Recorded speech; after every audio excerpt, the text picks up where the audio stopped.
Shalom, amados irmãos, amadas irmãs, que toda a paz, que toda a consolação que há em Cristo Jesus seja derramada sobre as vossas vidas, não só hoje, mas como para todo o sempre. E dando prosseguimento aqui na nossa jornada, na nossa peregrinação pelos evangelhos do nosso Senhor Jesus Cristo, hoje, a nossa porção de hoje se encontra no Evangelho de Mateus, capítulo 6, do versículo 1 ao versículo 18. Evangelho de Mateus, capítulo 6, versículo 1 ao versículo 18. Diz assim a palavra de Deus: guardai-vos de fazer as vossas esmolas diante dos homens, para serdes vistos por eles. Aliás, não tereis galardão junto de vosso Pai que está nos céus. Quando, pois, deres esmola, não faças tocar trombeta diante de ti, como fazem os hipócritas nas sinagogas e nas ruas, para serem glorificados pelos homens. Em verdade, vos digo que já receberam o seu galardão. Esses que procedem dessa maneira. Mas quando tu deres esmola, não saiba a tua mão esquerda o que faz a tua direita. Mas quando tu deres esmola, não saiba a tua mão esquerda o que faz a tua direita. O bem tem que virar instinto, algo que rode como que no piloto automático, de modo que fazer o bem não exija mais, abre aspas, esforço nosso, pois virou algo natural, se tornou algo natural. Óbvio é que somos maus. Todo homem é mau. Nós somos maus por natureza. Sim, óbvio isso. De forma que o bem, como outrora já disse o apóstolo Paulo, de forma que o bem que eu quero fazer, esse eu não consigo, é difícil. Agora o mal não, o mal brota de mim. O mal vaza por todos os meus poros. Sim, porque eu sou essencialmente mal. Mal é o ser humano. Sim, porém, devemos perseverar dia e noite nos caminhos do nosso Senhor Jesus Cristo. Perseverarmos na estrada do Evangelho do nosso Senhor Jesus Cristo, de forma que o bem, mesmo nós sendo maus, mesmo assim, na perseverança do amor de Cristo, na estrada do Evangelho de Cristo, na medida do possível, naquilo que é possível enquanto nós humanos, o bem, dia após dia, se tornar algo natural em nós. E é necessário, no entanto, para que isso se realize em nós,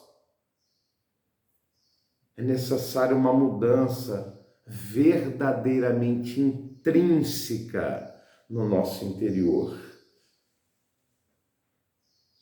Algo intrínseco, algo profundo em nós, algo arraigado na nossa alma.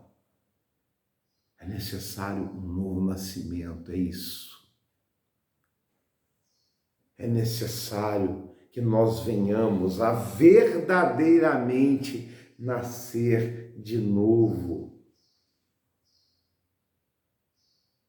Para que esses processos de Cristo passem a se tornar mais e mais naturais em nós. O bem passe a ser um processo natural em nós, prazeroso em nós, mesmo diante da nossa natureza maligna. Novo nascimento. Novo nascimento, nascer de novo, de forma que já não habita mais em mim a necessidade de aparecer, de ser visto e louvado pelos homens. Isso é uma das maiores babaquices e um dos maiores enganos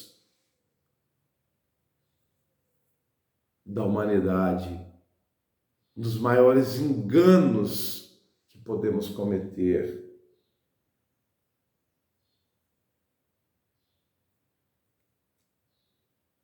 Para que não habite mais em mim a necessidade de aparecer, de ser visto e louvado pelos homens, de forma,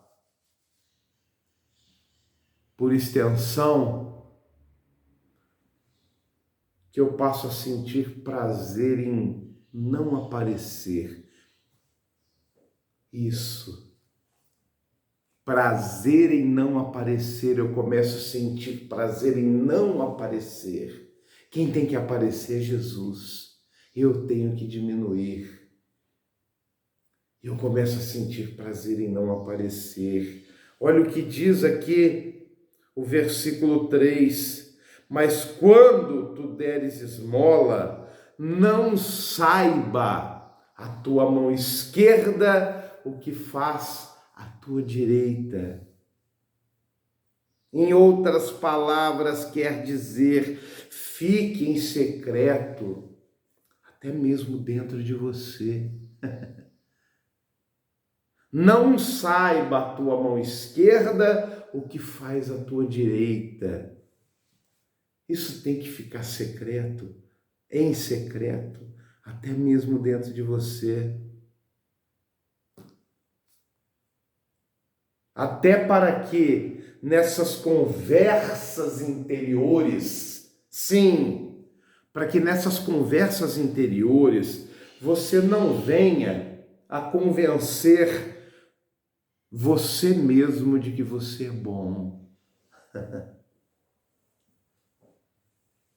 Não saiba a tua mão esquerda o que faz a tua mão direita. Não haja essa conversa de você para com você mesmo. É Jesus Cristo sempre aquele que tem que ser engrandecido, louvado. Porque nessas conversas da esquerda para com a direita e da direita para com a esquerda, normalmente você começa a se convencer que você é bom. sou bom. Olha, minha mão direita, as bênçãos que ela promove na vida dos outros. Olha a mão direita, as esmolas que são estendidas através dela. Eu sou bom, logo eu sou bom, sou muito bom. Eu sou dado à filantropia, eu ajudo. Eu sou bom. Não é essa conversa que devemos ter conosco, porque a contaminação sempre é sutil. O veneno é instilado gota a gota. E se não abrirmos os olhos, quando a gente acordar, quando a gente acorda, a gente já virou demônio. E a essência e o significado do Evangelho se perde no processo. Se perde no processo. O caminho que devemos percorrer é o caminho de Jesus Cristo, o único digno de toda a honra e toda a glória. É Jesus que tem que ser glorificado. Eu tenho que nascer de novo e deixar de lado os teatros, as performances, o desejo de aparecer, de ser visto e aplaudido pelos homens.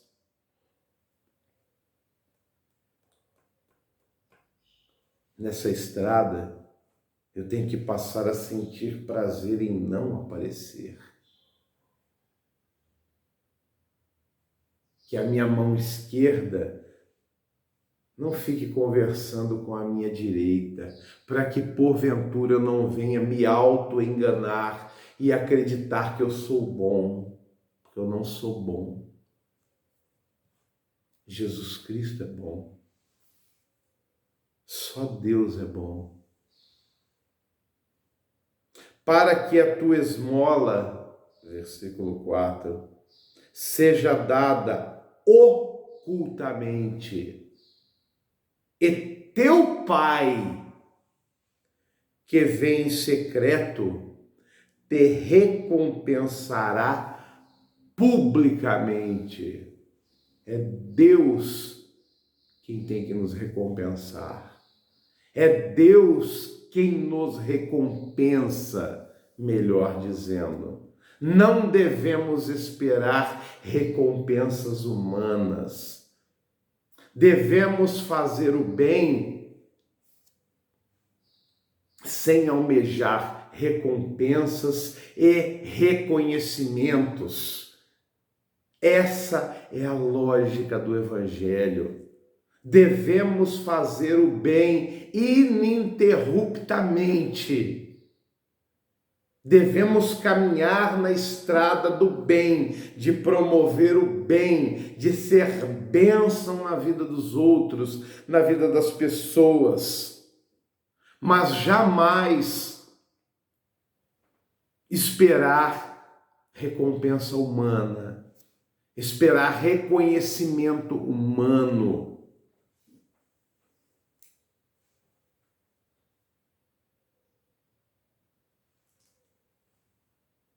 E quando orares, não sejas como os hipócritas, pois se comprazem em orar em pé nas sinagogas e às esquinas das ruas, para serem vistos pelos homens.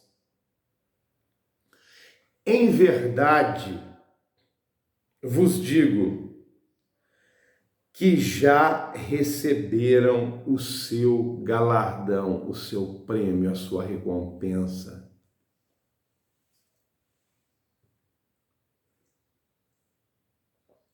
Hipócritas. Você sabe a origem da palavra hipocrisia? Para explicar, temos que viajar à Grécia Antiga e dar uma breve olhada no teatro da época. Contextualizando, o teatro era sempre ao ar livre, ali na Grécia Antiga. E apenas os homens podiam participar dos espetáculos, que se dividiam normalmente em 2 gêneros, comédia e tragédia. Para se apresentar, os atores, eles deveriam vestir máscaras, que, por sua vez, eram responsáveis pela caracterização da personagem. Máscaras. Eles deveriam usar máscaras para caracterizarem os personagens, revelando assim seus traços psicológicos e a personalidade de cada personagem. Os atores usavam máscaras que correspondiam à personagem que interpretavam, você compreende? Os atores usavam máscaras que correspondiam à personagem que interpretavam. Assim, nessa época, ao mencionar qualquer artista que exercia o ofício de ator, os gregos empregavam a palavra hipócrites. Sim. Os gregos, nessa época, para mencionar qualquer artista que exercia o ofício de ator, eles empregavam a palavra hipócrites, que simbolizava artisticamente a pessoa que representava, o ator que representava, utilizando-se de várias faces, por conta do uso de máscaras diferentes. Ou seja, para simplificar, hipócrita é o termo grego para mascarados. Hipócrita é o termo grego para mascarados. E mascarado, aqui para nós, é sinônimo de falso. Sim, mascarado é um sinônimo de falso, falsidade. Mascarado também é um sinônimo de fingimento, falsidade, fingimento. Mascarado é um sinônimo, portanto, da pessoa que finge ser o que não é. Percebe? Mascarado é sinônimo da pessoa que finge ser o que não é. Sinônimo de falsidade, de fingimento. E mascarado normalmente, via de regra quase que total, é o que o religioso é. O religioso normalmente é um mascarado, fingido, mentiroso, dissimulado, que finge ser aquilo que não é.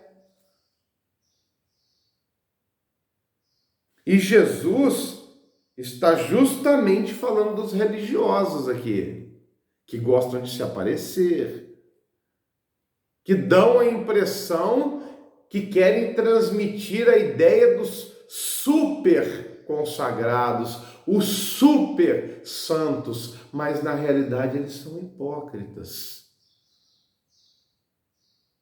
A religião, ela é montada normalmente sobre os pilares da mentira.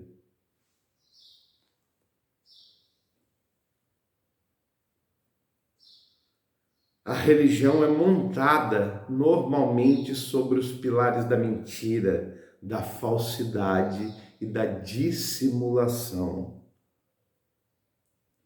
E ensinam o povo a viver debaixo desse princípio. Ainda que muitas vezes, ou na maioria das vezes, de forma subjetiva e subliminar. E esse capítulo 6, e todo o Evangelho, por conseguinte, de modo geral, nos chama para uma vida completamente oposta, contrária à vida praticada pelos religiosos em geral. Você percebeu isso? Você tem percebido isso nas nossas viagens aqui pelo Evangelho de Jesus? O Evangelho nos chama para uma vida completamente oposta àquela praticada pelos religiosos. Uma vida completamente oposta. Essa é a chamada do Evangelho. Repare que Jesus expõe as práticas hipócritas dos hipócritas com muita frequência. Olha aqui esse capítulo 6 que estamos lendo. Jesus expõe essas práticas hipócritas desses hipócritas. Jesus expõe de forma muito clara o que não devemos fazer, o exemplo que não devemos seguir, a vida que não devemos viver.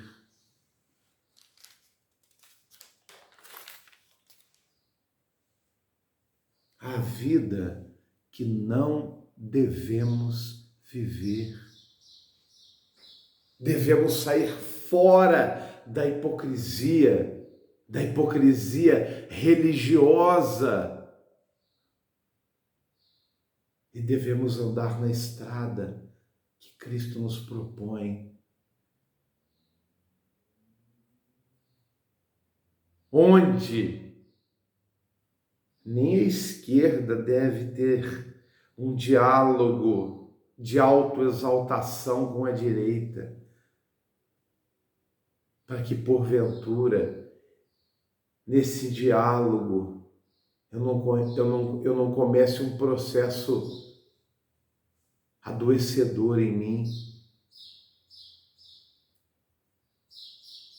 para que eu não comece a acreditar que eu sou um super santo, um homem bom. Bom é só Jesus. Devemos manifestar o amor, distribuir o amor, ser um abençoador, repito, sendo redundante,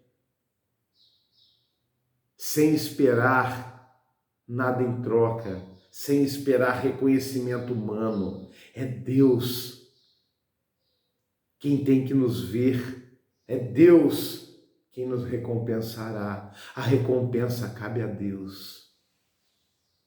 Se você for atento, notará facilmente a abundância extrema desse padrão anti-Deus, anti-Jesus. É o que mais se vê por aí. Jesus é redundante ao extremo em apontar a vida, o caminho que não devemos seguir, a vida que não devemos viver. Ele é redundante nisso. Ele expõe claramente os hipócritas, a hipocrisia dos hipócritas. Ele expõe claramente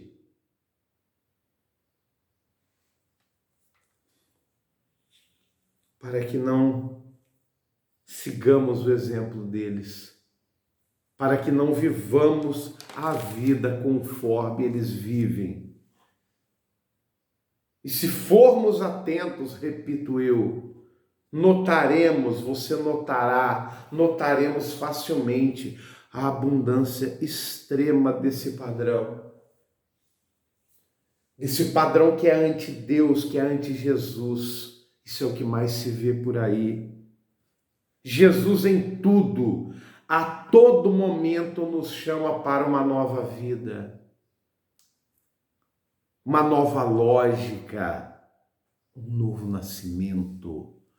Novo nascimento a todo momento, em tudo, toda hora, Jesus nos chama para esse novo nascimento, para uma nova lógica de vida, uma nova lógica de pensamento, uma nova lógica de existência.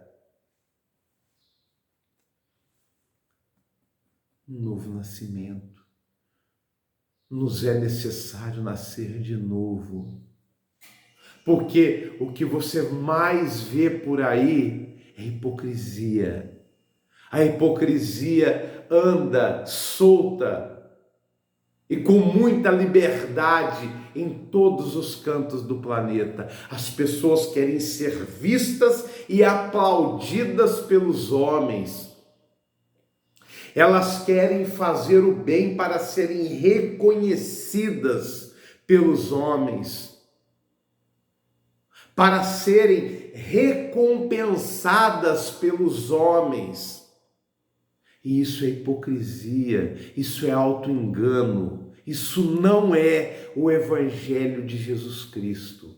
Isso é anti-Jesus, isso é anti-Deus, e corramos desses padrões, corramos desse caminho, não vivamos essa vida de aparências.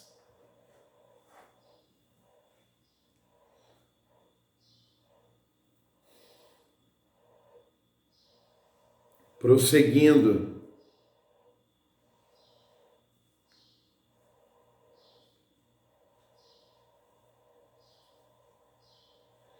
versículo 4, para que a tua esmola seja dada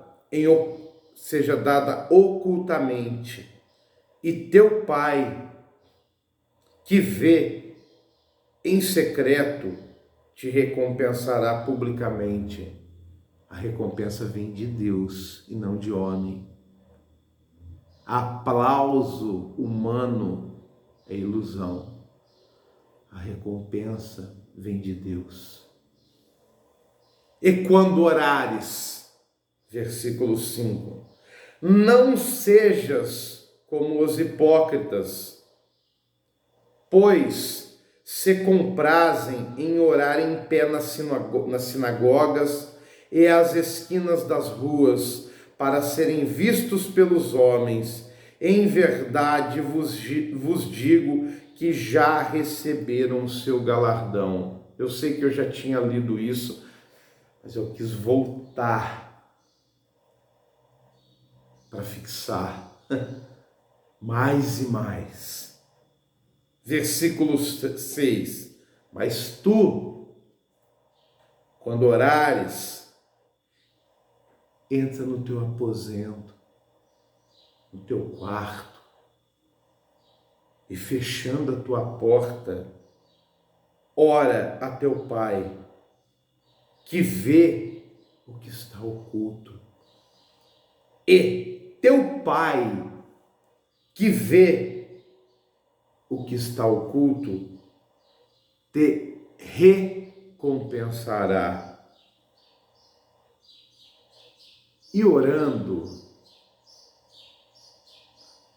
é tudo anfiteatro. Você consegue perceber? É tudo anfiteatro. Jesus nos chama para sairmos desse sistema antivida, esse sistema hipócrita. Observe. E, orando, não useis de vãs repetições, como os gentios, que pensam que, por muito falarem, serão ouvidos. Orar, meus irmãos, é viver. Orar é ser. Jesus não quer de forma alguma que os seus seguidores repitam frases feitas, destituídas de sentido, engessadas, pré-fabricadas. Não é isso. Oração é viver, é respirar, oração é ser. Jesus não quer que nós venhamos a ficar repetindo frases feitas, frases destituídas de sentido lógico, frases pré-fabricadas, engessadas. Orar não é isso.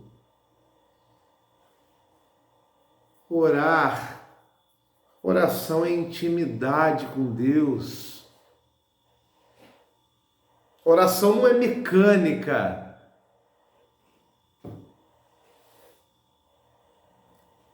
O ser humano tem facilidade em transformar as coisas de Deus em algo ritualístico, algo mecânico, algo engessado. Isso é da natureza humana. E Jesus nos chama para uma vida contrária a essas mecânicas.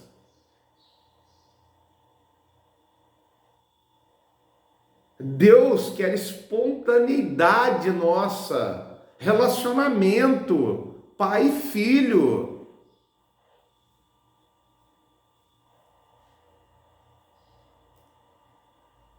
Oração não é mecânica. Relacionamento com Deus não é mecânica. Oração é espontaneidade diante de Deus. Oração é conversa íntima entre pai e filho. Poxa, não viva com Deus um relacionamento burocrático.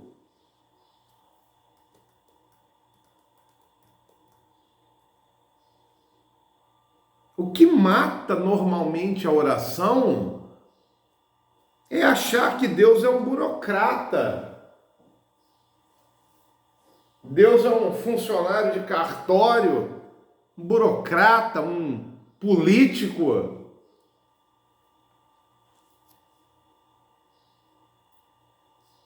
Que exige formalidades e mais formalidades intermináveis. Não, Deus não é um burocrata. Muito pelo contrário, Deus é Pai. Pai.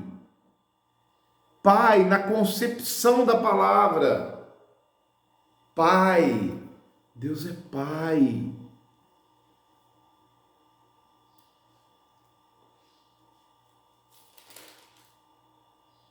Não vos assemelheis, versículo 8, pois a eles. Jesus sempre nos alertando claramente, redundantemente, a não sermos como eles, como os hipócritas, a não andarmos nos caminhos deles. É redundante. Jesus Cristo nos mostra claramente o caminho que não devemos seguir.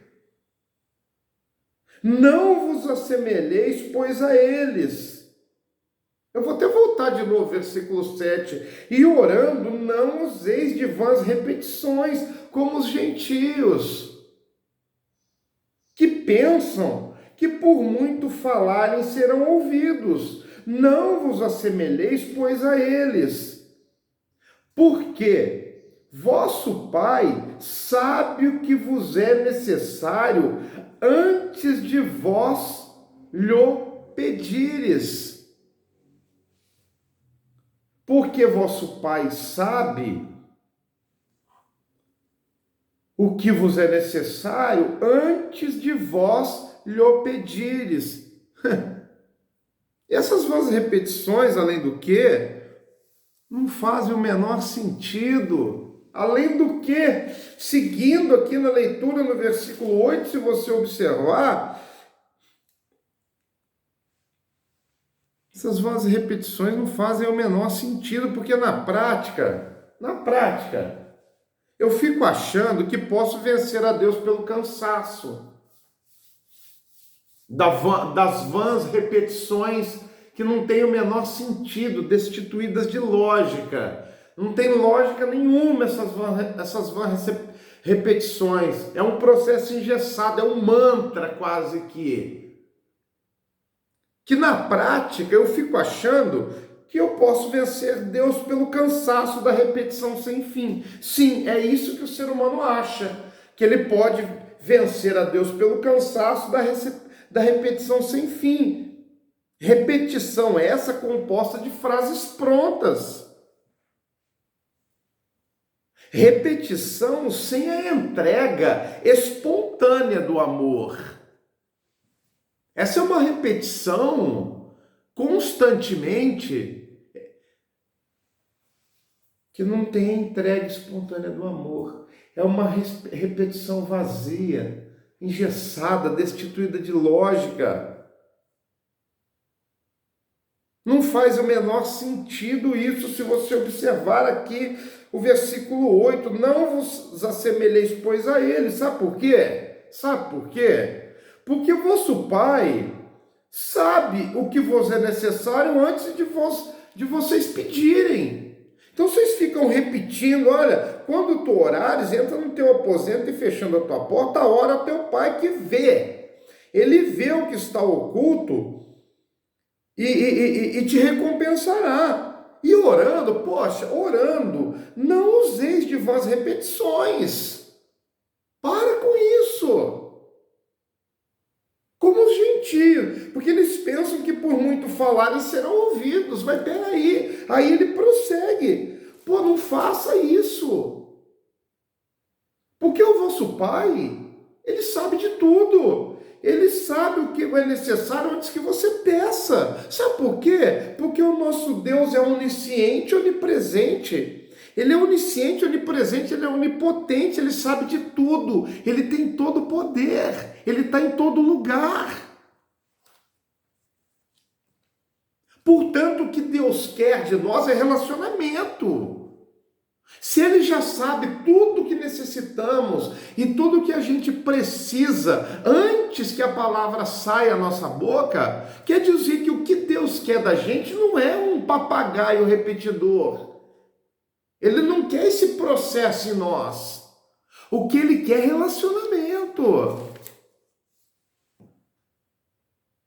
O nosso Deus é onisciente, onipresente. Ele sabe tudo que nos é necessário antes de pedirmos.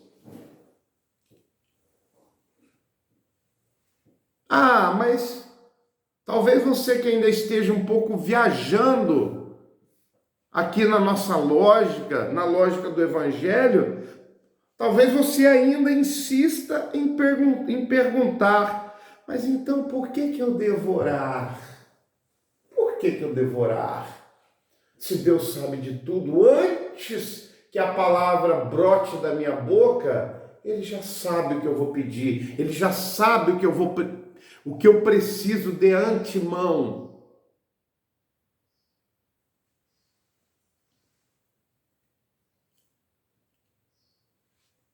Eu tenho que orar, porque ao contrário de Deus, eu não sou onisciente nem onipresente. Eu não sei de nada. Eu tenho que orar. Deus é onisciente, onipresente e onipotente, mas eu não. E sim, eu preciso orar porque eu preciso conhecer a Deus. Ele me conhece. e sabe de tudo que eu preciso, mas eu não conheço a Deus, eu preciso conhecer a Deus. Eu não conheço nem a Deus e nem a mim mesmo, então eu preciso orar. Porque normalmente nós não conhecemos nem a nós mesmos.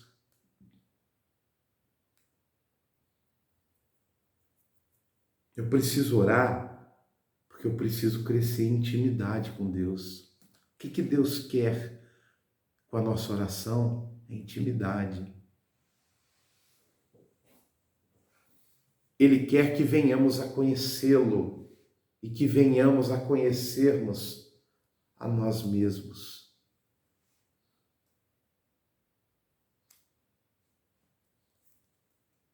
Para que eu me conheça como eu sou conhecido por Deus. Sim, para que eu venha a me conhecer como eu sou conhecido por Deus. Deus não quer um repetidor, não tem a mínima lógica, porque, olha, eu vou ler de novo, versículo 8.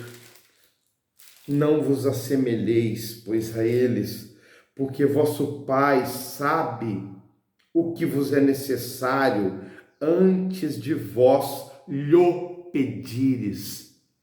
Deus sabe tudo o que nós precisamos e tudo que a gente vai pedir antes da palavra sair da nossa boca ou da nossa mente. Ele já sabe.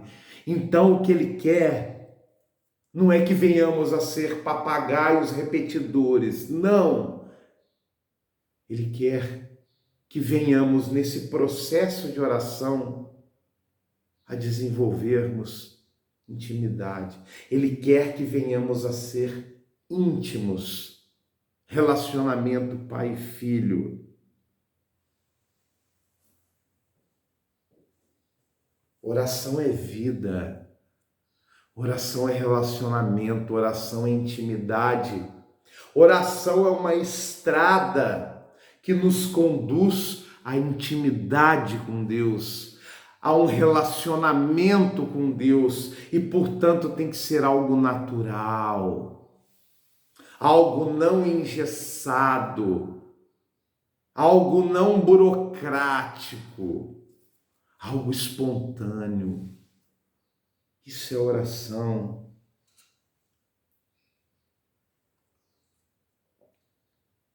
E eu preciso, além de tudo, sobretudo, aprender a ser grato a Deus. Gratidão é uma das chaves do Evangelho. Gratidão em tudo, dai graças. Um dos principais objetivos da oração é a gratidão. Na oração eu aprendo. Sim, na oração eu aprendo e sou levado a andar no caminho da gratidão. Oração nos ensina a andarmos na estrada da gratidão, a desenvolvermos a gratidão, que é uma das chaves mais importantes do Evangelho de Jesus Cristo. Uma chave que abre muitas portas. Gratidão, pois a oração, sim, pois a oração e a vida sem gratidão só gera fixação. Guarde bem esse conceito. Essa oração destituída de lógica, esse papagaio repetidor,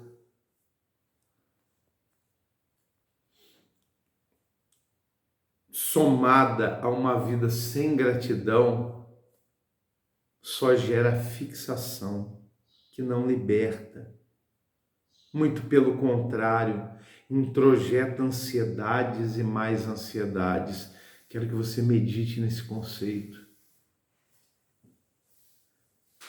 esse papagaio repetidor destituído de lógica, juntamente com uma vida sem gratidão, só gera em nós doenças, só gera em nós fixação. Você fica fixado naquele mantra e naquela vida engessada,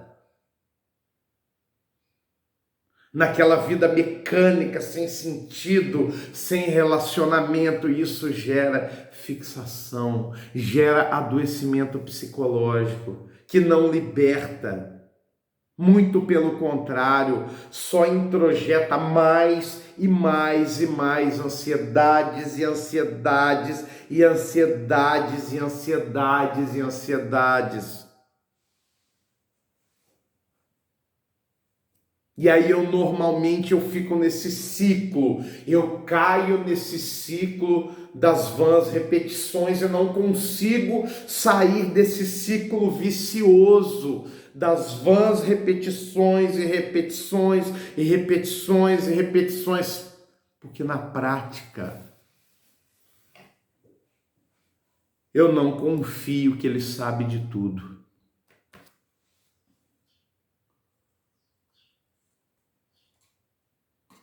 E essa fixação gerada pelas vãs repetições, por essa vida engessada, sem relacionamento, sem intimidade, que faz com que eu vá ficando mais e mais ansioso.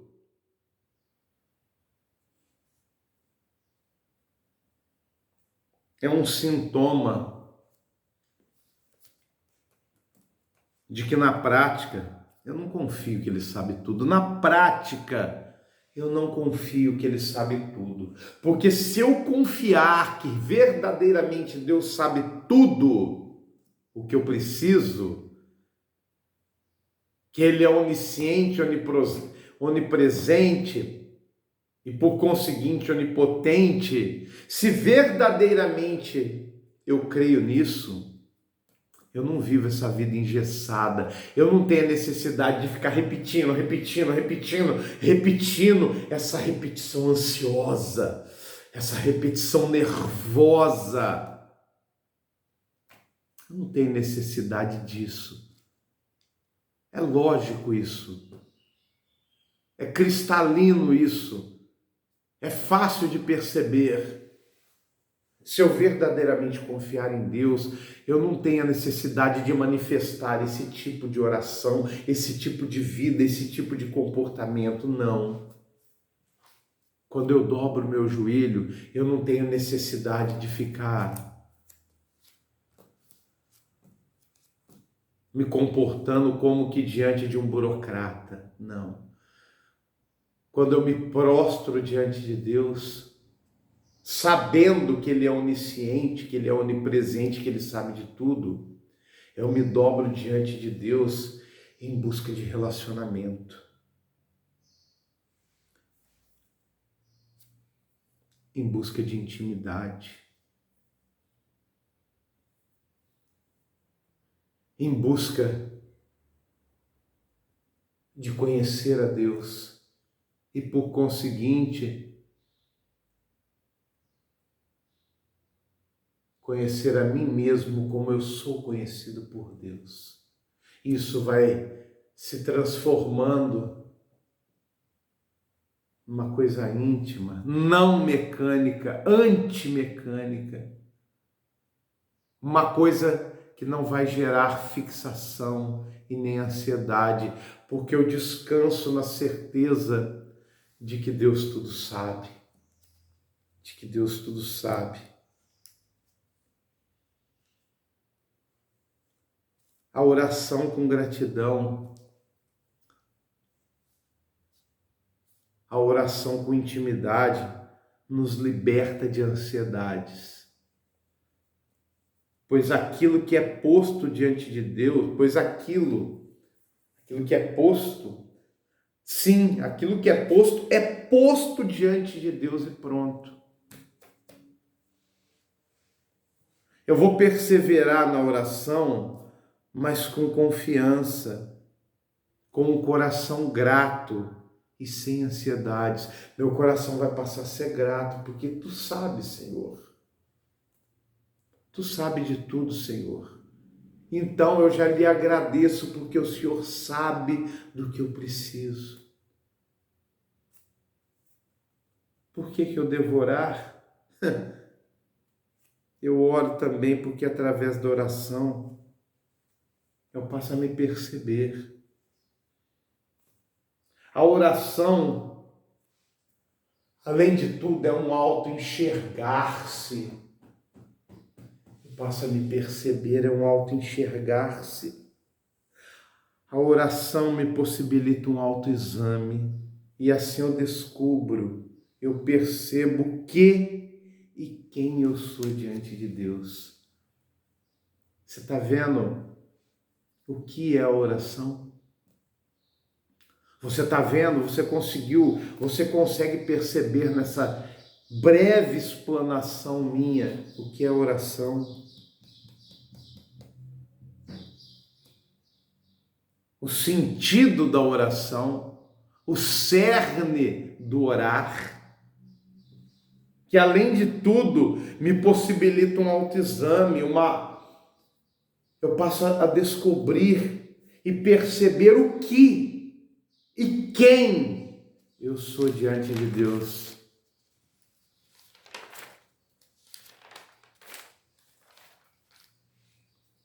Você consegue perceber nessa nossa conversa que o significado da oração é totalmente contrário a tudo aquilo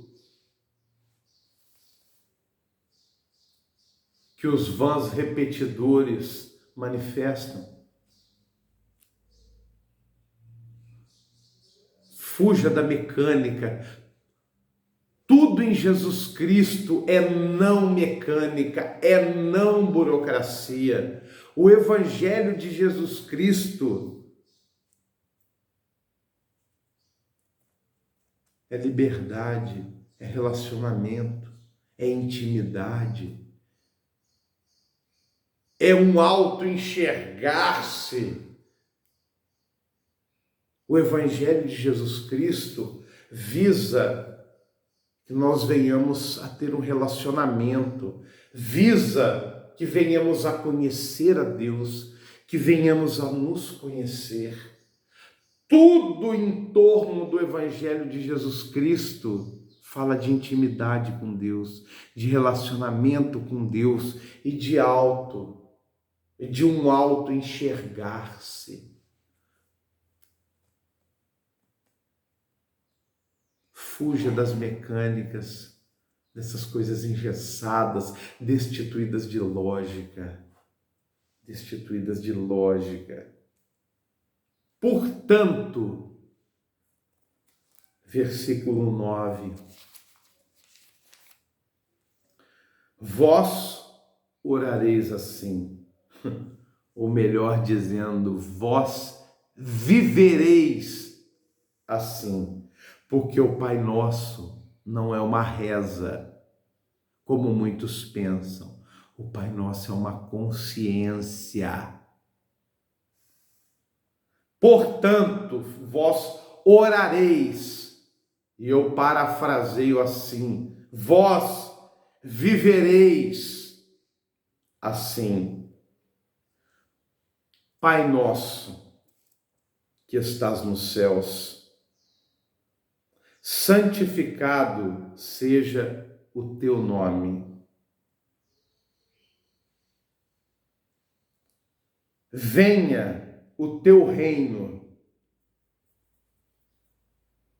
seja feita a tua vontade, tanto na terra como no céu.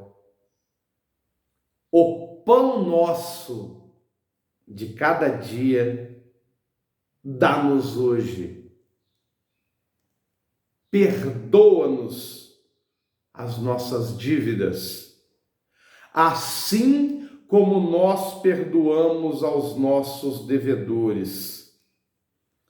E não nos deixes cair em tentação, não nos induzas à tentação, não deixes que sejamos tentados, mas livra-nos do mal, porque teu é o reino e o poder e a glória para sempre. Amém.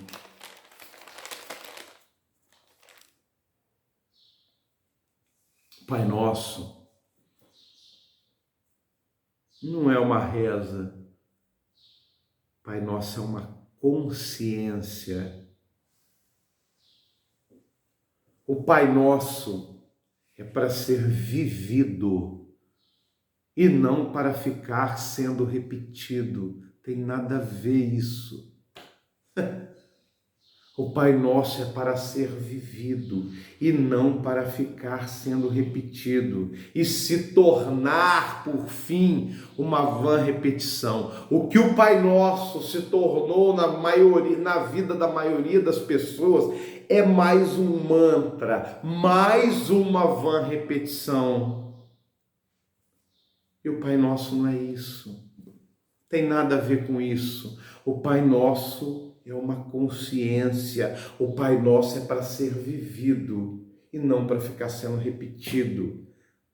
Porque, olha, cá entre nós, analise. Poxa, ficar repetindo e repetindo é fácil. Ficar repetindo como um papagaio é fácil. Repete, repete, repete, repete, repete. Não precisa de consciência. Ficar repetindo é fácil. Agora eu quero ver viver. Quero ver viver essa oração. Eu quero ver viver essa consciência. Ficar repetindo é fácil. Analise, pense e observe. Ficar repetindo é fácil. É fácil, o difícil é viver essa oração. Eu quero ver, é ser essa oração, ser essa oração. Agora, ficar repetindo é fácil. Ficar repetindo é fácil. Eu quero ver é viver, ser essa oração. Pai nosso que estais no céu, santificado seja o teu nome. É santificar a Deus na minha, na sua vida, todo momento, todo instante. Verdadeiramente santificar a Deus. Deus é santo. Portanto, as nossas imundícies não são compatíveis com a santidade de Deus e por isso nos é necessário nascer de novo. Isso é uma consciência, isso é para ser vivido. Eu tenho que buscar um relacionamento que me conduza a um novo nascimento, porque essa vida imunda que normalmente eu vivo não é compatível com o nome santo de Deus. E como que eu vou santificar o nome de Deus numa vida imunda que não almeja um novo nascimento? Santificado seja o teu nome. Santificado seja o teu nome. Ele tem que ser santificado numa vida que nasça novamente. Não ser santificado numa vida imunda, que não almeja um novo nascimento. É uma nova consciência, é um novo modo de vida. Venha o teu reino, seja feita a tua vontade, a vontade de Deus, tanto na terra como no céu. O pão nosso de cada dia nos dá hoje.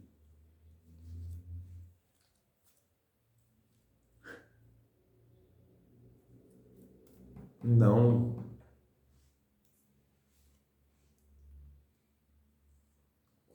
as nossas loucuras possuidoras, esse bicho exterminador que vive dentro de nós, que quer juntar.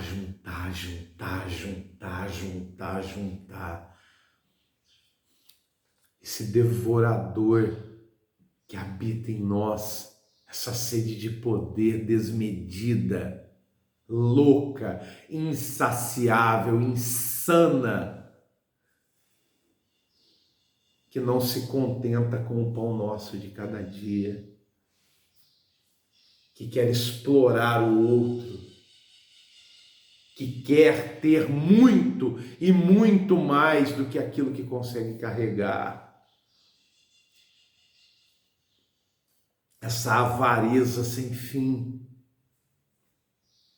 Essa avareza sem fim. O pão nosso de cada dia nos dá hoje. Perdoa-nos as dívidas, assim como nós perdoamos aos nossos devedores. Nós estamos perdoando os nossos devedores? Essa é a vida que nós manifestamos no nosso cotidiano. Nós somos entes do perdão. Nós verdadeiramente somos entes perdoadores.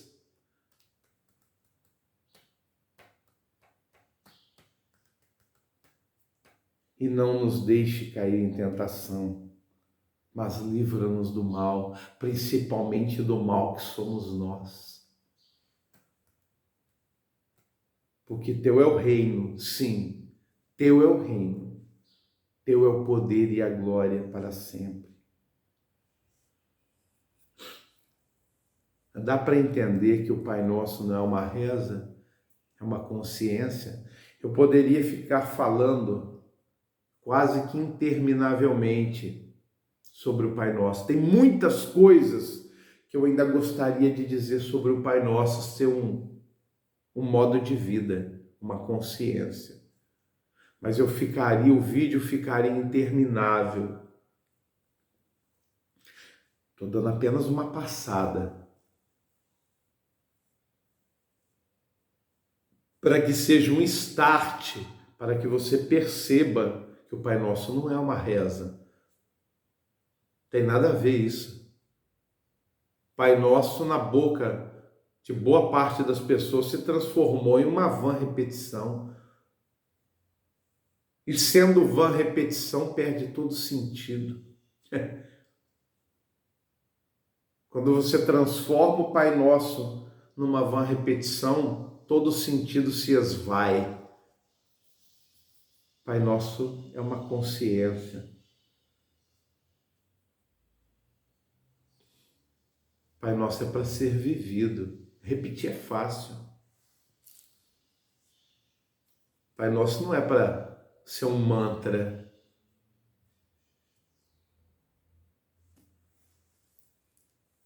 Porque se perdoardes aos homens as suas ofensas,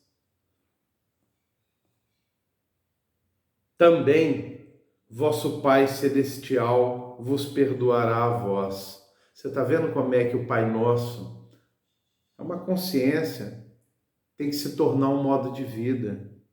Porque aqui no verso 13, e não nos deixe cair em tentação, mas livra-nos do mal, principalmente do mal que sou eu. Esse é o principal mal que habita no mundo, é o mal que sou eu. Antes do mal que o demônio promove no mundo, esse mal humano, esse mal que habita em mim, antes de qualquer demônio. Porque teu é o reino, o poder e a glória para todos sempre. Perdão, no versículo 12. Perdoa-nos as nossas dívidas, assim como nós perdoamos os nossos devedores. Assim como nós perdoamos os nossos devedores. Por quê? Versículo 14. Se perdoardes aos homens as suas ofensas, também vosso Pai Celestial os perdoará a vós. Pai Nosso é uma consciência, é um modo de vida. É para ser vivido. Porque se você perdoardes aos homens, o vosso Pai Celestial vos perdoará a vós. É simples. Tem alguma dificuldade em entender o texto? Se, porém, não perdoardes aos homens as suas ofensas, é simples. Não tem segredo. Também vosso Pai vos não perdoará as vossas ofensas.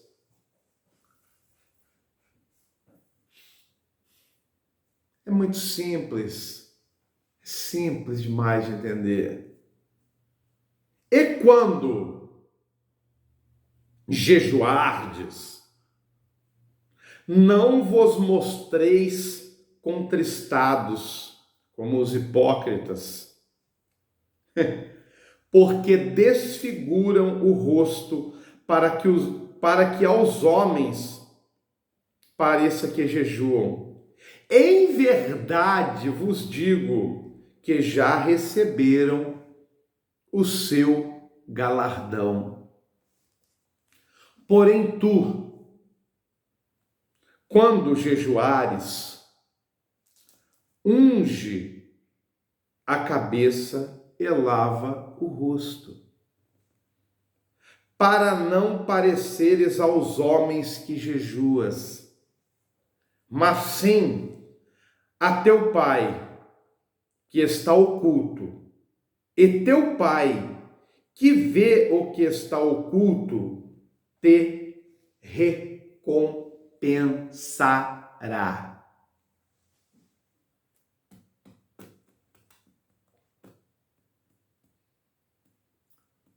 O jejum consiste na abstenção total ou parcial de alimentos.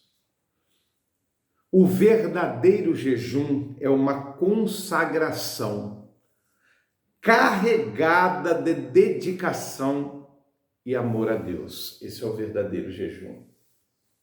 Jejum, à semelhança da oração, jejum é relacionamento. À semelhança da oração, jejum é relacionamento. É uma consagração carregada de dedicação e amor a Deus. Já o hipócrita, o ator grego, já o hipócrita e até o incauto, tá? Até o incauto. Eles usam o jejum como moeda de troca na obtenção de favores da parte de Deus. Tá? Tanto o hipócrita como o incauto usam o jejum como moeda de troca na obtenção de favores da parte de Deus. Agora, o hipócrita tem um plus aí. O hipócrita usa o jejum também para se autopromover. O hipócrita tem um plus. Já o ignorante, o incauto, ele ainda, como ele não entendeu que jejum é relacionamento, acima de tudo, ele usa o jejum como um instrumento de barganha, para fazer uma barganha com Deus. Agora, o hipócrita, além da barganha, ele também busca autopromoção, porque ele quer ser visto, ele almeja ser visto como o super servo. Isso dá status na religião. O super consagrado, o super ungido. E com isso, ele busca angariar, conquistar prestígio junto aos seus pares. O hipócrita ainda carrega isso. Ele quer prestígio, ele quer ser reconhecido, ele quer ser o super servo, o super ungido, o super consagrado, o super. Ele quer prestígio junto aos seus pares. Inclusive, em muitos casos, há semelhança dos cultos pagãos. O jejum se transforma, eu já presenciei isso, ele se transforma quase que num ritual de autoflagelo. É um sofrimento desmedido. É um autoflagelo. Ele carrega, sim, muito à semelhança dos cultos pagãos. Ele vira quase um ritual de autoflagelo. Sofrimento.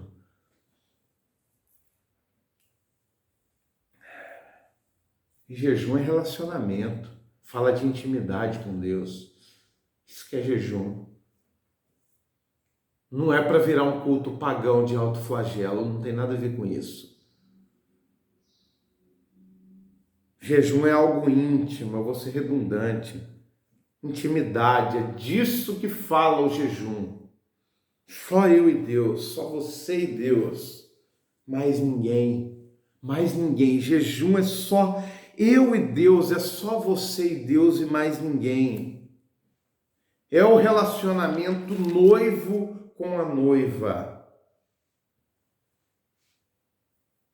Tem até, deixa eu voltar aqui no versículo 17. Porém tu, quando jejuares, unge a cabeça e lava o rosto. Tem algumas traduções que tá assim: mas você, quando jejuar, lave o rosto e penteie o cabelo.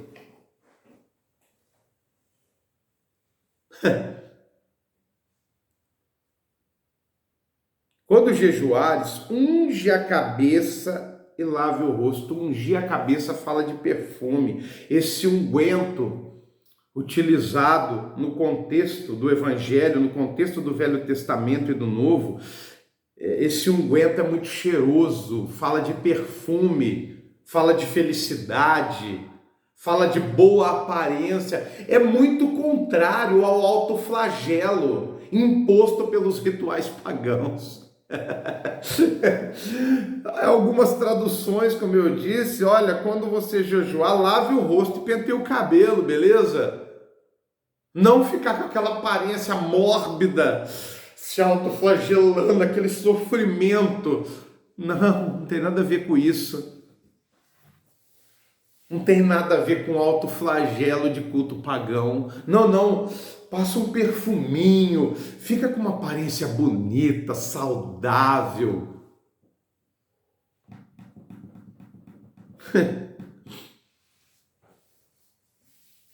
Porque jejum é intimidade com Deus, é relacionamento, é motivo de júbilo. Não é troca, não é para fazer barganha com Deus, não. Dentro do processo, Deus pode, Deus sempre quer nos abençoar. Tanto no processo da oração quanto no processo do jejum, o desejo de Deus é nos abençoar, é estar conosco. Faz parte do pacote, do combo. Mas oração, jejum, antes de tudo, é vida com Deus, é relacionamento, é prazer em estar na presença de Deus. É ter certeza que Deus sabe de tudo que precisamos, antes mesmo que venhamos a falar. E baseados nessa certeza, a ansiedade deixa de habitar em nós, porque cresce em nós a fé, e não a ansiedade. Não é a ansiedade que tem que crescer em nós, e sim a fé. A fé gerada e gestada e fortalecida a partir de um relacionamento com Deus, a partir de intimidade com Deus, a partir da felicidade de estar na presença de Deus. Isso é oração, isso é jejum, é relacionamento pai e filho, é amor, é comunhão.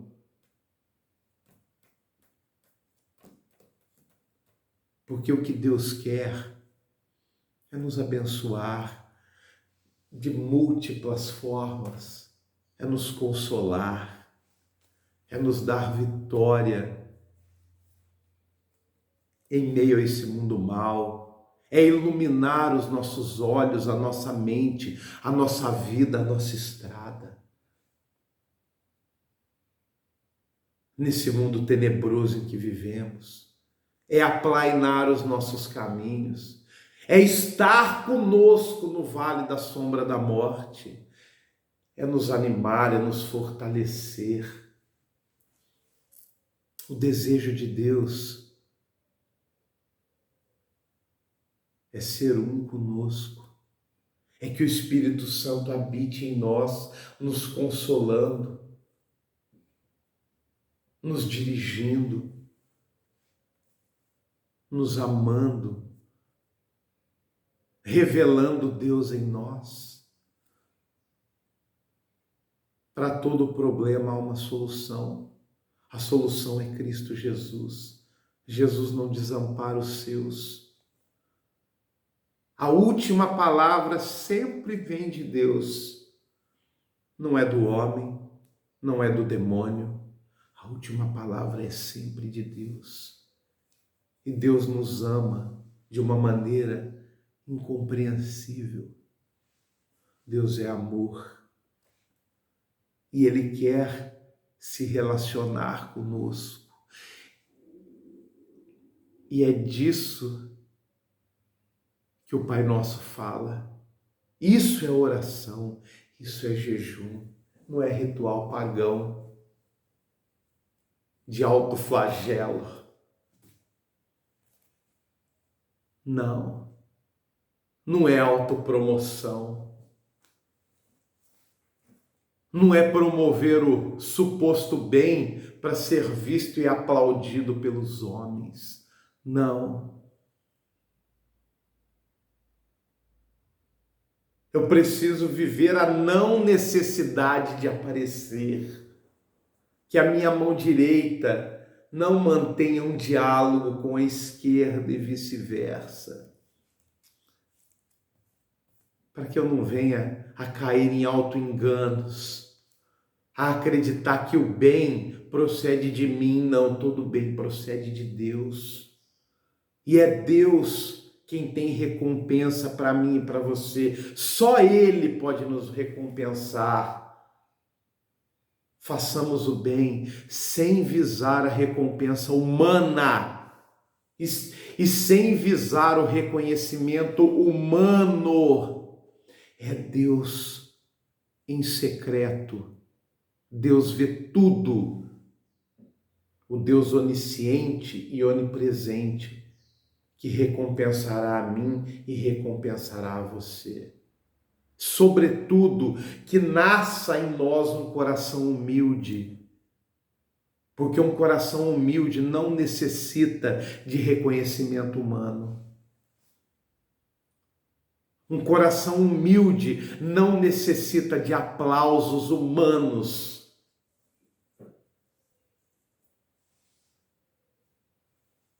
Coração humilde, que a oração e o jejum promova em nós um coração humilde, prostrado diante de Deus. Prostrado diante de Deus, que não viva uma vida de ansiedades, mas sim uma vida de gratidão, porque a oração e o jejum nos conduz ao caminho da gratidão. Porque vã repetição e ausência de gratidão gera fixação e ansiedade. Fixação e ansiedade. Mas o caminho da intimidade com Deus através da oração, através da estrada da gratidão, um coração grato e íntimo com Deus, fica liberto da ansiedade, da escravidão, da ansiedade, da fixação. Esse é o caminho que Jesus nos propõe.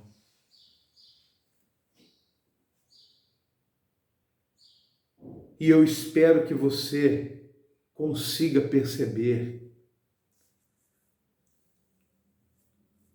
como os hipócritas, os atores gregos, como a religião adultera todo o significado do Evangelho. Você consegue perceber? Como os hipócritas, como a religião adultera todo o significado do Evangelho. Como eles adulteram todo o significado das coisas de Deus. De forma que aquilo que é pregado e aquilo que é ensinado parece ser o Evangelho, mas não é. Você consegue perceber como que a religião e os hipócritas adulteram todo o sentido, toda a lógica, toda a essência do Evangelho? Você consegue perceber? Você consegue perceber? Parece o Evangelho, mas não é o Evangelho. Está tudo adulterado. Não é o espírito do Evangelho. As vãs repetições parecem Evangelho. Você está repetindo para Deus, e repetindo aquele mantra. Parece, porque você está falando de Deus.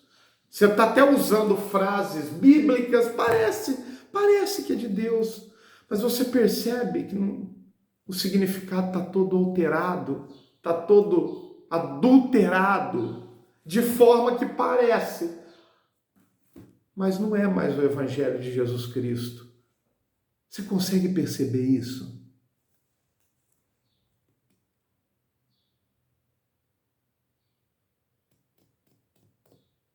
Jesus nos conclama a fugir com todas as nossas forças dos caminhos dos hipócritas. Você pode ler de Gênesis a Apocalipse, o chamado é o mesmo. Da parte de Deus, da parte de Jesus, da parte dos verdadeiros profetas de Deus, o chamado é o mesmo. De Gênesis a Apocalipse, faça a viagem. Faça a viagem. Você vai ver que Deus, Jesus, os profetas, a uma só voz conclamam a que venhamos a fugir com todas as nossas forças dos caminhos dos hipócritas, dos caminhos dos religiosos. Deus, os profetas do Velho Testamento, os profetas do Novo Testamento, Jesus, são muito claros ao demonstrar o caminho que não devemos seguir. Mais claro é impossível. É impossível ser mais claro.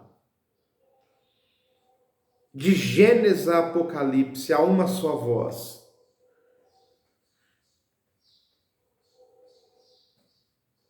Devemos fugir do caminho dos hipócritas. Esse é o chamado. Esse é o tocar de trombeta, porque parece evangelho, mas não é. Mais claro é impossível. Devemos fugir com todas as forças do caminho dos hipócritas, do caminho dos religiosos. O caminho dos hipócritas, guarde bem, o caminho dos hipócritas é o caminho da antivida. O caminho dos hipócritas é o caminho do anti-evangelho. O caminho dos hipócritas é o caminho do anti-Deus.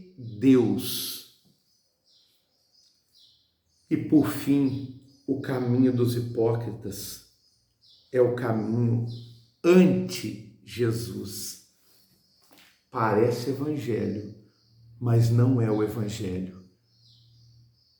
Perdeu o significado, adulterou o significado e, portanto, é um caminho anti-Jesus. Fujamos dessas múltiplas Babilônias instaladas no nosso meio, que regem esse sistema maligno e que é anti-Deus, é anti-Jesus. Fujamos. No nome do Senhor Jesus, que Deus vos abençoe, que Deus vos guarde, vos dê paz, vos dê saúde e vos dê entendimento e que complete esta mensagem em vossos corações. Jesus Cristo é Deus, somente Ele é digno de toda a honra e toda a glória. Jesus é a única luz nesse mundo tenebroso, não existe outra. Jesus é a única luz nesse mundo tenebroso, a única luz que ilumina esse planeta de trevas. Jesus é o único caminho, a única verdade e a única vida. O resto é quase tudo mentira aqui. Tudo aqui é miragem. Somente o que é eterno é real. O resto é miragem. E Jesus Cristo é a única realidade nesse mundo tenebroso. Jesus Cristo é a única luz. E que Ele ilumine as vossas vidas, as vossas consciências e os vossos corações. Um forte abraço. Que Deus vos abençoe.